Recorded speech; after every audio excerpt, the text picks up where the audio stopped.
Before we dive into this latest sci-fi epic, drop a quick hi in the comments.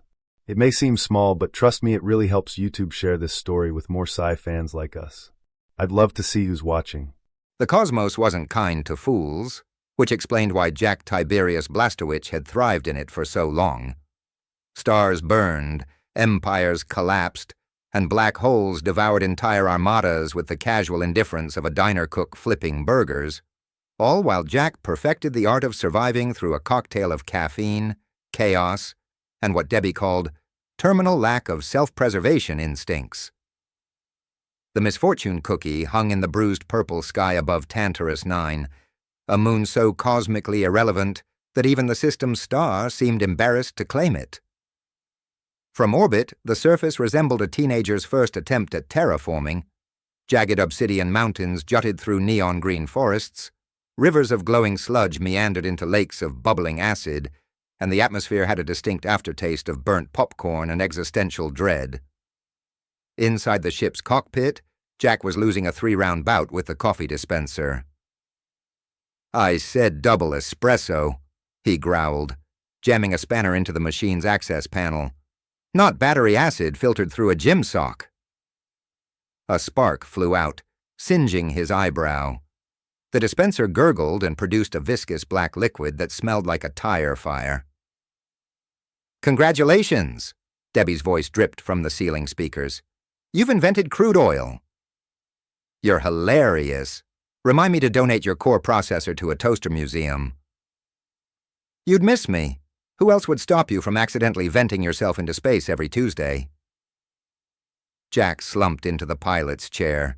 Its leather upholstery cracked like a dried-up riverbed. His boots, one patched with duct tape and a bumper sticker reading, "I brake for alien probes," the other occupied by Gary the raccoon, thudded onto the control panel. Gary poked his head out, sniffed the toxic coffee, and made a noise of profound disgust. Yeah, critique the barista," Jack muttered, tossing the raccoon a protein bar from his pocket. A holographic alert bloomed above the dashboard, a job listing stamped with the Galactic Council's seal, which featured a laurel wreath wrapped around a very judgmental-looking owl. "Deb, what's this priority diplomatic shipment nonsense?" "High-value artifact transport," Debbie replied. "Triple pay, assassination risk, low." "Since when do we trust council ratings?" "Since they're offering to wipe your 80,000 credit parking fine in Quadrant 7. Jack sat up so fast, Gary tumbled out of his boot. "You're joking." "I'm an AI. My jokes are legally required to be 37% funnier than yours. This is factual." "What's the catch?" "The pickup's in the Folded Pants Nebula." "The what nebula?" A star chart materialized, highlighting a swirling cloud of dust and gas that vaguely resembled a pair of celestial slacks. "It's a hyperspace shortcut," Debbie explained. "Unstable gravitational pockets, frequent pirate ambushes, and a 24-hour diner that makes waffles capable of curing existential despair."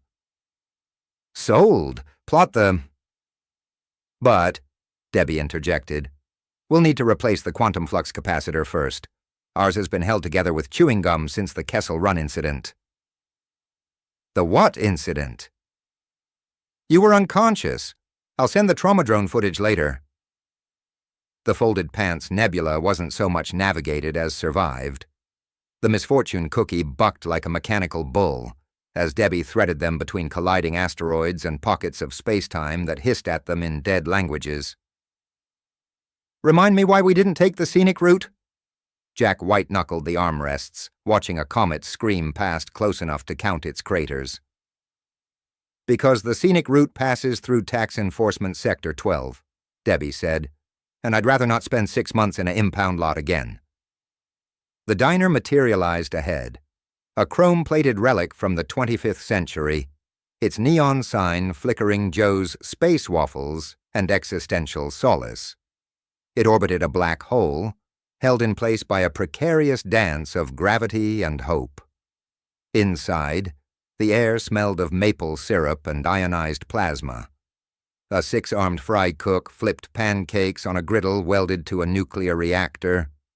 Patrons included a squid-headed philosopher debating a war android over coffee, and a table of singing asteroids that were definitely high on nebula dust.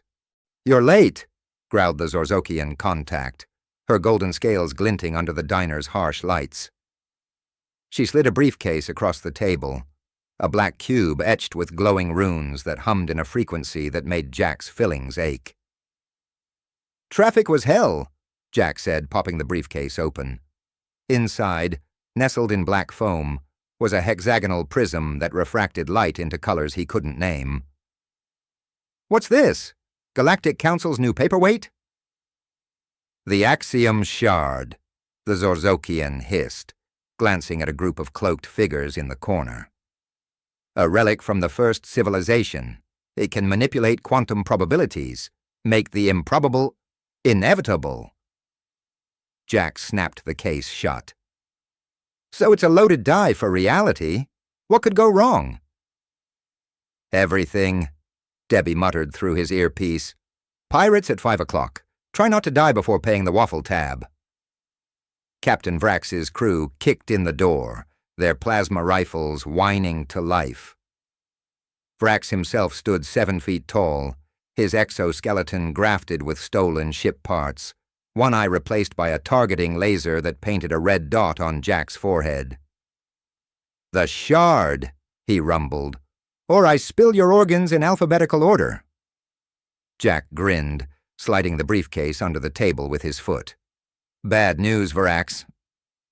That's not even the real artifact." "Lies! Would I lie while staring down the barrel of a gun I can't afford to buy drinks for?" Jack jerked his thumb at the war android. "He's got it. Made me swap cases at the bathroom. Classic misdirection." The android looked up from its coffee. "I do?" Vrax hesitated. A fatal mistake. Jack slammed his fist on the table, activating the emergency thrusters he'd duct-taped underneath.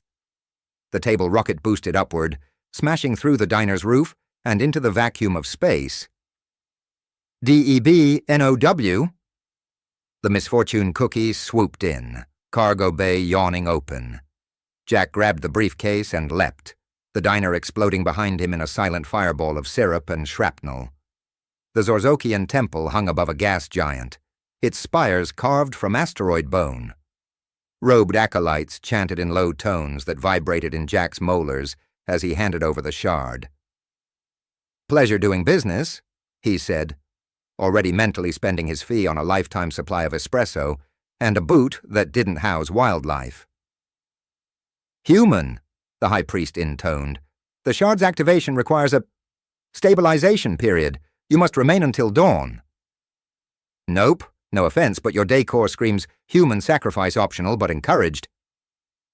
Alarms blared. On the view screen, Vrax's flagship Revenant tore through the temple's defenses, its hull bristling with weapons stolen from a dozen dead civilizations. "Deb, time for that cloaking trick." "Our cloak runs on a hamster wheel, and existential dread. It'll last 6 minutes, tops." "Make it 5.5. The misfortune cookie shuddered as Debbie launched them into a spiraling dive through the temple's defense grid. Vrax's cannons lit up the void, painting space with ribbons of plasma. "Jack," Debbie said, her voice uncharacteristically quiet, "the shard. It's resonating with our engine core." "English, Deb." "It's changing probabilities, making the impossible possible." A grin split Jack's face. "Hit the brakes." "What?" "Trust me." Debbie reversed thrust. The Revenant overshot them, its shields momentarily brushing against the cookie's hull. Jack slapped the shard against the windshield. "Con, Daddy needs a miracle." The shard flared. Space rippled, and the Revenant's entire starboard engine array spontaneously turned into cheese.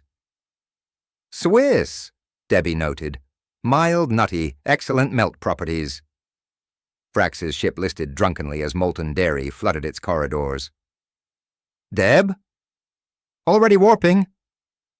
As hyperspace engulfed them, Jack collapsed into his chair, the shard now dark and inert. Gary stole his last protein bar. "You realize," Debbie said, "we just weaponized dairy against a warlord." Add it to the resume. The misfortune cookie drifted in a quiet sector, its hull patched with stolen street signs and prayers. Jack nursed a drink that glowed suspiciously, watching news feeds of Vrax's lactose-soaked surrender. "Council's offering a reward for the shard's return," Debbie said. 10 million credits. Tempting, but something tells me that thing's better lost. He tossed the shard into a black hole on the view screen. "Since when are you responsible?" "Since I finally found a boot that fits." He wiggled his feet, one still duct-taped, the other now occupied by a ferret named Steve. Debbie sighed. "Next job's in the Sargasso Nebula, transporting emotional support jellyfish. As long as they tip better than the last guys." The engines flared. Somewhere, a bureaucrat screamed. Somewhere else, a pirate lord learned to fear cheddar, and Jack Blastowicz, against all odds, lived to caffeinate another day.